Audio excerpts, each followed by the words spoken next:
A mí me toca entrar en una situación en donde la mujer todavía no era tan valorada en sus capacidades.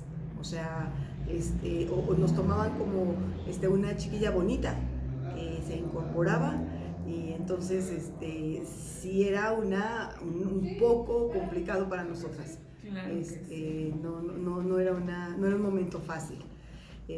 Tuvieron que pasar muchas cosas e ir ganándote primeramente entenderte a ti como mujer, ¿no? Como persona, saber que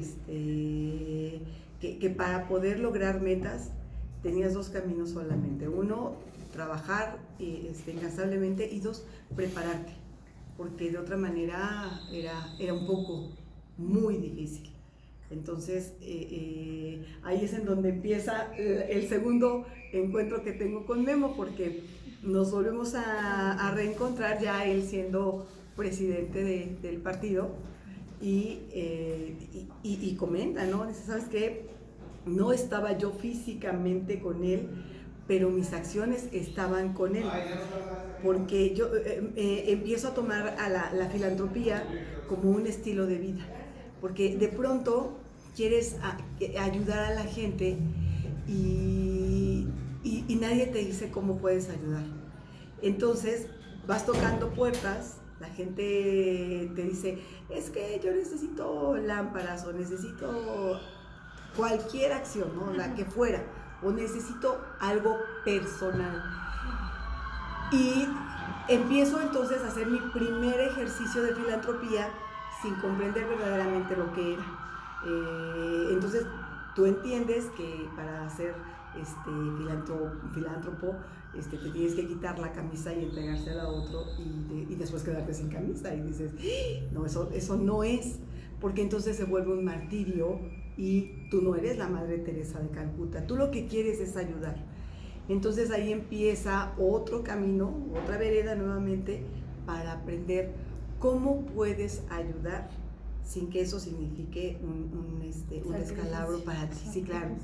Entonces hay un maestro fantástico al que yo quiero muchísimo, el maestro Salomón Torres Atrián, mi amigo, a quien quiero mucho, que me dice, a ver, Lupita, tienes que empezar a entender que un principio fundamental en la vida es que no se puede dar lo que no se tiene.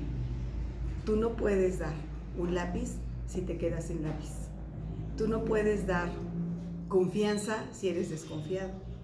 Tú no puedes dar armonía si tu vida está en desorden. Entonces, el principio básico de la filantropía tiene que ver con que no se puede dar lo que no se tiene.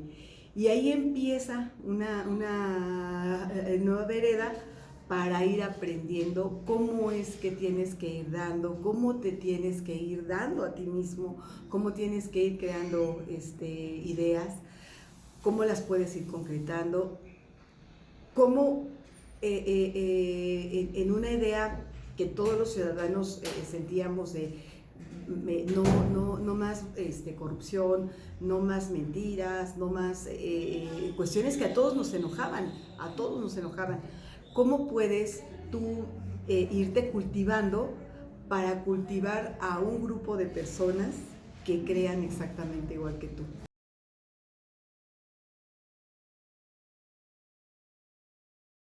Yo soy la tercera de 7 hermanos. La tercera de 7 hermanos, sí. Entonces pues, nosotros hacíamos solitos la fiesta y nos jugábamos a las escondidillas y ya no sabíamos todos los escondites, pero o sea, éramos una palomilla, ¿no? O sea, todos los hermanos.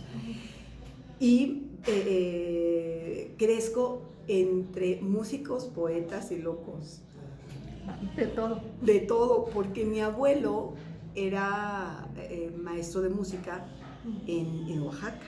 Nosotros venimos, bueno, yo ya no nazco en Oaxaca, ya, pero yo me adjudico, la nacionalidad oaxaqueña, sí, la identidad oaxaqueña, porque mi papá nos enseña a amar a su estado. Él era muy orgulloso de ser un profesor que sabía tocar por nota. Entonces él pone varias bandas en Oaxaca Y de hecho, él es el que me enseña a respirar, porque dice, tienes que respirar. Y la vida es un compás. Entonces dice, 1, 2, 3. Y ese era el darle el compás a la vida. Entonces, él no sé, mi abuela era una mujer muy católica, de allá de Oaxaca, imagínense nada más. Entonces, una mujer muy católica, mi abuelo músico, mi abuelo viajando por Oaxaca para poner bandas de música, pero los oaxaqueños tienen fama de tener bandas hermosas. Y lo más impresionante es que había un grupo por los años, no sé, 90s, 80s, que era el Carro Show. Y ese grupo era muy famoso. Cuando mi tía Lourdes se gradúa como abogada, resulta que uno de los músicos del Carro Show le dice, maestro Indalecio, venimos a saludarlo. Fue su maestro en Oaxaca, y después ellos logran ser pues el gran Carro Show. Para nosotros muy impactante, porque nunca te imaginas que alguien en una fiesta de graduación se va a bajar y va a ir a saludar a tu abuelo, ¿no? Sí. Entonces, pues yo nazco en una familia, yo insisto, de músicos, poetas, porque a mi papá le encantaba muchísimo, como mi abuelo era músico y mi abuela muy religiosa, entonces le gustaba mucho el tema de que aprendiéramos poesía. Entonces, mi hermano Roberto, mi hermana Doris y yo fuimos campeones de declamación en la primaria, porque mi papá nos enseñaba a decir poesía. Entonces, tienes que tener mucha memoria para poderte grabar unas poesías fantásticas. Pero la gran revelación soy yo, porque mi papá se enfocaba con mi hermano Roberto y con mi hermana Doris, y les decía, es el énfasis. Entonces, era decir una poesía, y no era solamente decirla, sino interpretarla, hacer sentir lo que la poesía estaba diciendo. Y la gran revelación soy yo, porque compiten en una de esas. Ya iba yo creciendo, mis hermanos siguen ahí el patrón de mi papá les está enseñando cómo declamar, y de pronto yo los escucho, y sin que ellos se den cuenta, resulta que la maestra Cristina, que era mi maestra, dice, Lupita, pues tú vas a concursar. Me meten en el concurso, desplazo a mis dos hermanos y me gano el segundo lugar a nivel zonal. Nosotros vivíamos ahí en la colonia Romero Rubio, en la Ciudad de México, y a nivel zona yo me gano el segundo lugar declamando.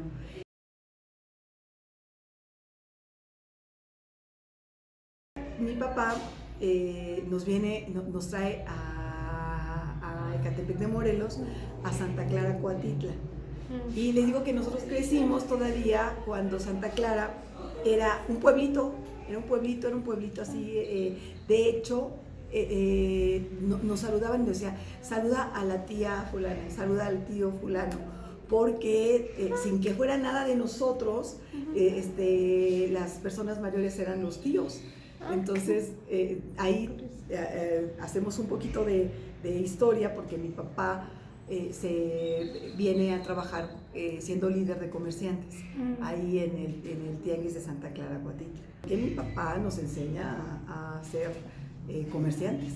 Entonces, a mí no me da pena, es lo que luego les causa extrañeza, pero es que así crecí yo. O sea, a mí no me da pena pasar y decir, ándele, sí, pásele, siéntese, qué necesita, ser muy atentos, porque para vender, y yo se lo digo a todas las mujeres que venden, de verdad, si quieren ser empresarias, vendedoras, exitosas, que vendan muchos zapatos, tienes que ser muy atento con el cliente. El cliente te compra por la atención que le das. Entonces llegas tú y yo era muy pequeña, era una niña, entonces nos hablábamos palabras en árabe. y yo no sabía que estábamos hablando en árabe, para que el cliente no se diera cuenta de que nosotros estábamos vendiendo y que por ahí un zapato lo teníamos que traer de otro lugar, por ejemplo, y eran palabras clave que nos iban diciendo para que nosotros pudiéramos vender. Y mi papá nos enseñó que no se te iba un cliente.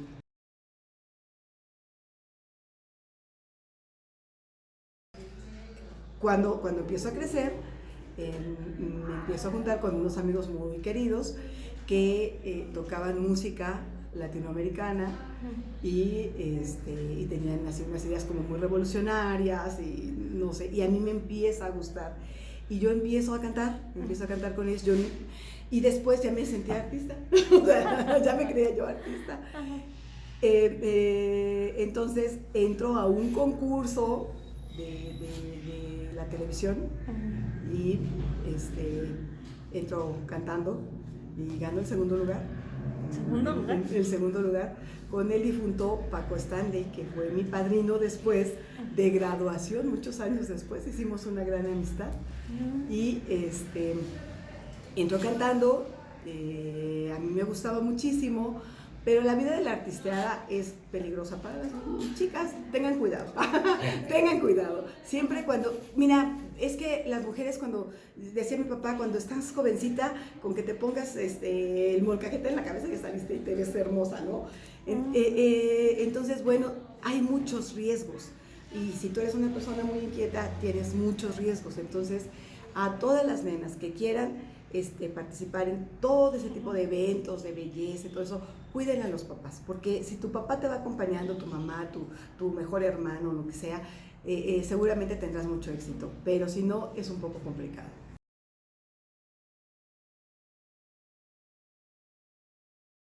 Como toda la vida andaba muy dispersa, queriendo cantar y queriendo hacer poesía y no sé cuántas cosas, entro a estudiar teatro. Hago varias obras de teatro, me gusta muchísimo. Hago mi examen para entrar yo quería ser maestra, al magisterio, y repruebo. Y entonces dije, ay, ahora sí mi papá me va a correr, o sea, de todas las cosas tan tremendas, dije, ahora sí me va a correr mi papá de la casa, ya no me va a querer. Y lo único que se me ocurre para justificar mi tremenda falta es irme a inscribir al Politécnico, en el CENDEX, y entro a estudiar inglés, francés e italiano, y me quedo 4 años estudiando idiomas. Mis amigos, que les digo que son unos, todos estudiaron en el magisterio, yo no fui maestra, ellos sí. Entonces, ellos hacen un grupo de baile folclórico muy bonito, que ha representado a México muy dignamente por todo el mundo. Pero la primera gira que hacen, les ayudo yo a concretarla, porque me dicen, oye Norma, ayúdanos, porque tenemos que comunicarnos a Bélgica. Nos tenemos que comunicar a Bélgica, pero nosotros no sabemos hablar ni inglés, ni francés, ni nada. Ayúdanos. Entonces digo, no, sí sé hablar. Y entonces iban a la casa de mis papás, me aventaban piedritas en la madrugada. Yo me asomaba así, ay, esta no es me bajaba a escondidas y nos íbamos a la casa de la tía de un amigo a hablar por teléfono en la madrugada, porque era el momento en el que ellos tomaban la llamada en Bélgica. Y entonces es ahí en donde me doy cuenta de que sí hablaba. Que sí era efectivo. Era de veras. Y les ayudo a concretar ese viaje primero, lo logramos. Y entonces me dicen, oye Norma, nos autorizan a un traductor, ¿vienes con nosotros? Y yo, mamá, es que mi mamá Pelupita, y no me dejaron ir, ¿no? Pero mi papá me había regalado una camionetita, y entonces yo vendo la camionetita, pago mi boleto de avión, y vámonos. Y me voy a Europa con ellos, como su intérprete.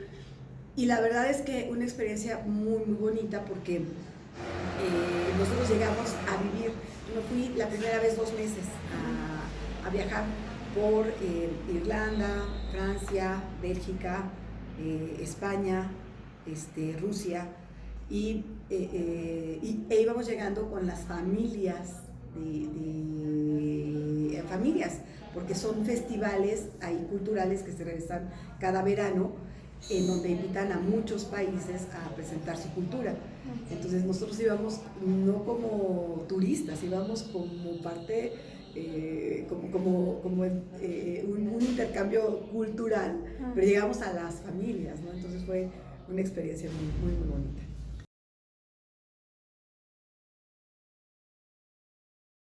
Soy abogada. O sea, una vez que termino ya, me hago artista, me hago políglota, pero de repente dices, bueno, a ver, tenía que concluir una carrera ya, porque mis hermanos ya estaban terminando sus carreras, y era una competencia muy bonita con mi familia. Mi papá nos infundía mucho el no se queden atrás, lo único que nos va a sacar adelante es el estudio.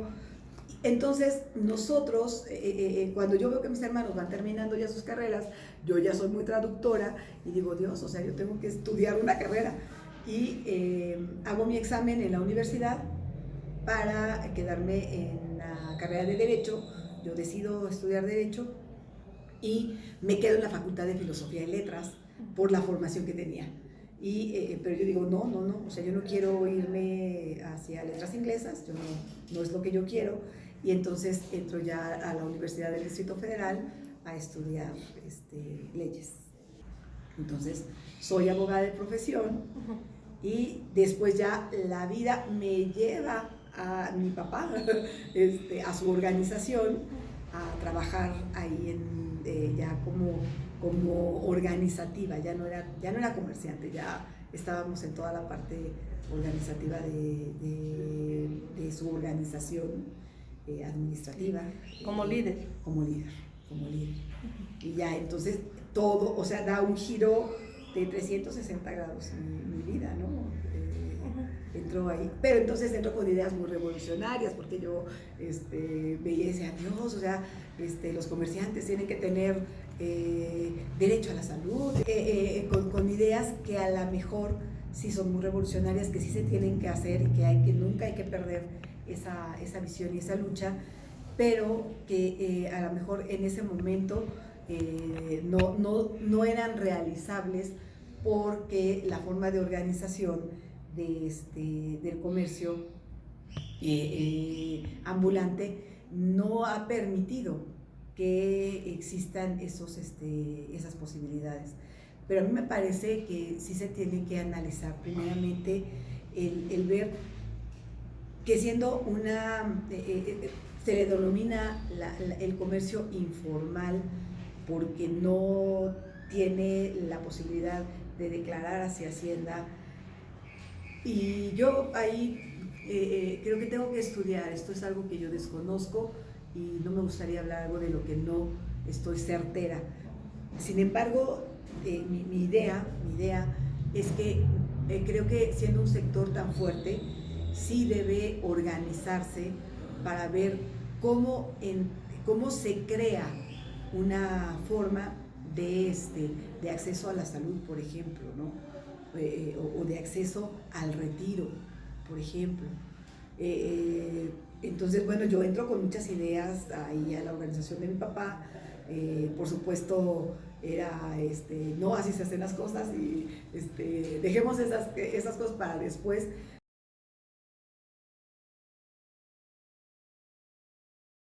A mí me da mi primera oportunidad de participar el licenciado Mario Vázquez Raña. Yo trabajaba con mi papá en la organización, ya iba perfilándome como abogada, después de todo este tour que hice, ya iba perfilándome como abogada, y entonces le piden a mi papá a una persona que le ayudara en la capacitación de sus estructuras, y entonces me mandan invitar por primera vez para que yo me haga capacitadora de las estructuras de campaña del licenciado Mario Vázquez. Bueno, pues me invita don Mario Vázquez. Yo iba ya estudiando la carrera de Derecho. Creo que las primeras dificultades precisamente vienen en esa calificación que le dan de, sí, es la hija de Manlio, porque se le decían a mi papá, mi papá se llama Roberto Manlio, le dice, es la hija de Manlio, sí, denle ahí a capacitar. Y denle esa oportunidad para capacitar, pero con ese tono. Creo que te impulsa a decir, no, a ver, espérate, creo que yo sí tengo que entender primeramente qué es lo que estoy capacitando, a quién estoy capacitando, cómo lo estoy haciendo, y creo que ahí también vuelve a salir la Lupita Rebelde, ¿no? Porque logramos capacitar a su estructura. Y me acuerdo que en ese tiempo pues no había mucho equipo técnico, entonces yo tenía que ir con mi rotafolio, empezar a enseñar a la gente, empezar a explicar, a enseñar a explicar para que la gente pudiera comprender. Y a partir de ese momento yo me vuelvo a separar del equipo de don Mario por esa forma, ¿no? Había un personaje, no voy a decir su nombre, que siempre hablaba así como muy despectivo, ¿no? Como, sí, denle una oportunidad a la hija de Manlio, ¿no? Eso me molestaba muchísimo. Cuando el licenciado Jorge Torres me da la oportunidad de ser secretaria de gestión social de mi partido, te dicen, bueno, tú eres la secretaria de gestión social, ¿y qué gestiono? O sea, ahí es en donde empieza verdaderamente a la creación de tus mejores ideas, porque te das cuenta de que no tienes nada, de que la gente necesita mucho y de que tienes que tocar puertas. Entonces, ahí es en donde aprendes. Yo creo que en toda en cualquier gestión pública, el saber tocar puertas, el saber gestionar, es un arma maravillosa, porque tienes que estar dispuesta a que no te frustre el que se te cierre una puerta o el que no se abra, ¿no? Eso es algo muy importante. A mí me parece también que algo que me ayudó muchísimo fue el tema de haber aprendido a vender desde muy chica, porque claro, al no tener ese temor ni tampoco esa limitante y saber que no se te tenía que ir ningún cliente, entonces yo decía, bueno, si se cierra esta puerta no pasa nada, porque se van a abrir más. Y si se abre, qué bueno, porque entonces tengo la posibilidad de gestionar y hacer muchas cosas. Entonces yo creo que esa fue una gran experiencia para mí, porque te obliga a que tú saques tus mejores talentos para poder gestionar. De ahí, bueno, pues nuevamente, ¿cuál es el tema? Que en ese tiempo pues se estilaba muchísimo el tema de que si están monitingas, que se vengan las monitas y las no tanto de un lado, y dices, a ver, espérense, ¿no? Y empiezas a sentir ese acoso siendo muy joven, ¿no? Y entonces te molesta ese trato. Entonces, bueno, ¿a qué te obliga? A prepararte más y a decir, a ver, espérense un momentito, califiquen mi capacidad, califiquen el resultado de mi trabajo, califiquen, las mujeres somos discriminativas, por ejemplo, ¿no? Ay, es que fulana está ahí porque subió por fulano, subió por sultano. Yo digo, a ver, espérense, ¿no? Mejor respetemos y empecemos a entender que bajo el tenor de lo que haya sido, si una persona llega, a mí una vez una persona que vendía autos me dijo, nunca preguntes por qué esa persona, nunca le preguntes a una persona cómo logró el éxito, mejor pregúntale, no, a ver, espérame, no le preguntes a una persona si es exitosa, mejor pregúntale cómo logró el éxito. Entonces, a mí me parece que lo que tendríamos que estarnos cuestionando las mujeres, en lugar de decir, es que llegó ahí por fulano, o por sutano, o por perengano, es cómo lograste el éxito, qué hiciste. A lo mejor yo debo pensar que de manera original don Mario dijo, bueno, necesito un abogado. ¿Y quién es abogado? Bueno, pues Lupita Ríos, la hija de Mario.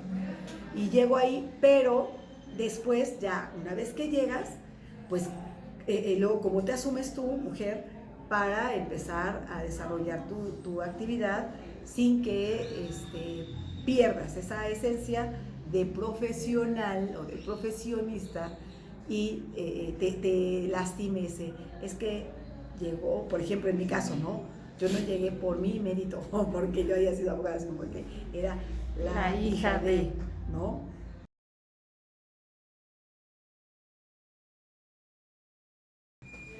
Tengo mis pensamientos en relación de cómo nosotras tenemos que ver las violencias. A ver si logro explicar mi idea. Cuando éramos chicos, todos, por humanos, por ser humanos, generalmente jugamos pesado, ¿no? Entonces siempre vienen las motes. Yo no conozco una generación de niños que no lleven motes, ¿no? O sea, en la secundaria, por ejemplo, a mí me decían la Ríos, ¿no? No era Lupita Ríos, era la Ríos, porque a mí me gusta cantar, entonces decía, que cante la Ríos, ¿no? Y luego, por ejemplo, existía la Chiva, la Chilaquil, porque son las motes y a lo mejor son agresivas, pero en ese momento contextual, yo no recuerdo ni que mis amigas nos sintiéramos así como, es que me estás lastimando porque me dices la Chiva, o porque me dices la Chilaquil, o porque me dicen el Monster, o porque, o sea, porque de alguna manera a mí me parece que nosotros somos un poco como animales, un poco no dejamos de ser una especie. Entonces, a mí me parece que si lo traspoláramos a una manada de perritos, ¿no? Yo no sé si ellos se digan el cachorro, ¿verdad? No, pero juegan tratando de dominar al otro, ¿no? O sea, porque es parte del instinto, es una situación instintiva. Entonces, en donde yo creo que empiezan las violencias reales es cuando ya no es esa mote de cuates. Ya cuando ya esa mote empieza a ser así como la gorda, la no sé qué, pero lo sientes desde el tono. Cuando tu tono cambia, cuando tu corporalmente también lo mencionas, ¿no? Tu vista ya es agresiva, ya es así, ya no es de cuates, ya no es así ay, vete gordita, vamos a comernos una quesadilla, entonces sí empiezas a crear una situación violenta. Cuando no, sí, por supuesto, no está padre que a lo mejor a esas edades, bueno, hasta la preparatoria sigue existiendo ese amote, pero insisto nuevamente, no lo siento yo como que algo que a lo mejor tuviéramos que traer aquí a un psicólogo o un psicoanalista para ver por qué está diciéndole la gorda, por qué está diciéndole el monster. No. O sea, a mí me parece que en esa separación de especies, la especie humana sigue siendo al final del día una especie animal, ¿no? En donde trata de dominar el uno al otro y a veces lo hace verbal. En donde sí existen ya violencias, en donde sí existen intimidaciones o cosas así, es cuando ya empiezan a haber cosas que te incomoden, ¿no? Por ejemplo, lo que yo les decía en el trabajo, la descalificación de tu trabajo sí es una violencia, ¿no? Es decir, bueno, es que no sé, no es, por ejemplo, yo soy una muy buena capacitadora en cuestión electoral, me hice muy buena porque precisamente entras a esa competencia en donde, ay, no, es que ahí está nada más porque la invitó fulano, porque la invitó Sutano, ¿no? Entonces empiezas ya tú a decir, no, a ver, un momentito, yo sí sé capacitar, sí conozco, me pongo a estudiar y entonces ya es una formación y una competencia, ¿no? Es un reto. Es un reto.